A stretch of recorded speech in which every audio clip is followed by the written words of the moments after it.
শীতের সকালবেলা এরকম ধোয়া ওঠা সবজি খিচুড়ি, সাথে যদি থাকে ডিম ভাজি আর থাকে জলপাইয়ের আচার, কাঁচা পেঁয়াজ, তাহলে কেমন হয় বলেন তো? অসাধারণ, আসলে খাওয়াটা জমে যায়, তাই না? তো এই সবজি খিচুড়ি কিন্তু শীতে খুব ভাল লাগে, তাই না বলেন?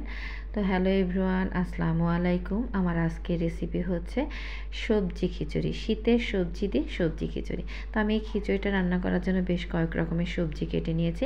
এর মধ্যে আমি নিয়ে নিয়েছি লাউ, ফুলকপি, গাজর, পেঁয়াজের হাইস, তারপরে পাতাকপি। এগুলো এখন কমন সবজি, সব জায়গায় পাওয়া যায়। এই যে আমি যে চাউলটা দিয়ে রান্না করব সেটা ভিজিয়ে রেখেছি। তবে হ্যাঁ, চাউলে আমি যে ডাউল দিয়েছি শুধু মসুরের ডাউল, আপনারা চাইলে মুগ ডাউলও দিতে পারেন। তো যাই হোক, এই যে আমি এখন আমার এই সবজিগুলোকে খুব সুন্দর করে ভেজে নেব।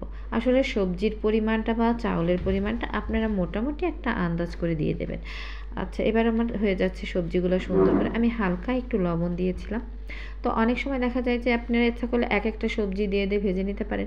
তবে আমি আসলে একবারে সবগুলো দিয়ে ভেজে নিলাম, তাতে কোনো সমস্যা হবে বলে আমার মনে হয় না, সেজন্য একবারেই দিয়ে নিলাম। তো আমার সবজিগুলো প্রায় ভাজা ভাজা হয়ে আসছে। এখন আমি সমস্ত সবজিগুলোকে তুলে নেব। মোটামুটি 60% ভাজা কিন্তু হয়ে গেছে, সেদ্ধ হয়ে গেছে। তারপরে আমি যে একটা এই প্যানের মধ্যে আর একটু তেল দিয়ে গরম মশলা দিয়ে দিলাম, তার মধ্যে পেঁয়াজ দিয়ে দিলাম আর কয়েকটা কাঁচামরিচ। যেহেতু আমার বাচ্চারাও খাবে এইটা, সেজন্য আমি কিন্তু মরিচের পরিমাণটা কম দিলাম। এবার যখন পেঁয়াজটা ভাজা ভাজা হয়ে গেল, তখন আমি দিয়ে দিলাম আদা, রসুন আর জিরা। যেহেতু এগুলো কাঁচা, সেজন্য একটু ভেজে নিলাম। তারপরে দিলাম মরিচের গুঁড়া, ধনিয়ার গুঁড়া আর হলুদের গুঁড়া দিয়ে আমি একটু কষিয়ে নেব। যে খুব বেশি কষাতে হবে তা না, হালকা একটু কষিয়ে নেব। তো দেখেন, এটা এইভাবে আমি হালকা একটু পানি দিয়ে দিলাম কষানোর জন্য। যেহেতু একটু তেলটা ফুটছিল, তো সেজন্য আমি একটু পানি দিয়ে দিলাম, পোড়া পোড়া হয়ে যাচ্ছিল। তো এটা যখন কষানো যায়, খুব বেশি বলেছি কষানোর দরকার নেই যেহেতু খিচুড়ি। তো এবার আমি এই চাউলটা দিয়ে দেবো। চাউলটা কিন্তু একদম ঝরঝরা করার দরকার নাই, আবার ভুনা করারও খুব একটা দরকার নাই। আমি এই চাউলটা ওই পানি সহই দিয়ে দিয়েছি, মোটামুটি পানি পানি ছিল। তো আমি এটা হালকা পাতলা একটু কষিয়ে নেব। কষিয়ে নেওয়া হয়ে গেলে আমি পরিমাণ মতো পানি দিয়ে দেব। যেহেতু এটা সবজি খিচুড়ি, কেউ নরমও খেতে পারেন, কেউ ঝরঝরাও খেতে পারেন। কেউ যদি ঝরঝরা খেতে চান, সেটা রেশিও হচ্ছে তার চাউলের থেকে ডাবল পানি দেবেন। আর যদি কেউ একটু এর থেকে বেশি ল্যাটকা খাইতে চান বা নরম খেতে চান, তাহলে বেশি করে পানি দিয়ে দেবেন। আমি একটু নরম নরমই করতে চেয়েছিলাম। তো যাই হোক, এই যে আমি দেওয়ার পরে যখন পানিটা ফুটে উঠেছে, তার কিছুক্ষণ পরে আমার সবজিগুলো আমি দিয়ে দিয়েছি। ওদিকে আমার সবজি খিচুড়ি প্রায় হয়ে গিয়েছে।